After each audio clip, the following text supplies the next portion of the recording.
मेंदूचे जे आजार असतात, उदाहरणार्थ मेंदूतला रक्तस्राव किंवा मेंदूला झालेली इजा किंवा मेंदूमध्ये असणारी गाठ किंवा मेंदूमध्ये असणारा एखादा ट्यूमर, तर अशा आजारामध्ये क्रॅनिओटॉमी ही शस्त्रक्रिया केली जाते.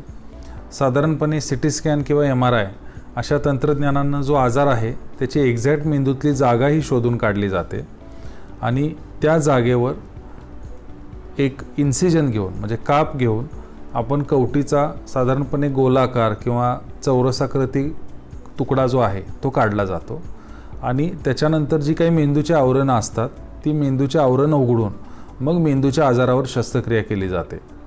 बऱ्याच केसेसमध्ये ऑपरेशन झाल्यानंतर अशी कवटी, जो काही कवटीचा तुकडा काढलेला आहे तर ते पूर्ववत ऑपरेशनच्या जागी ठेवली जाते.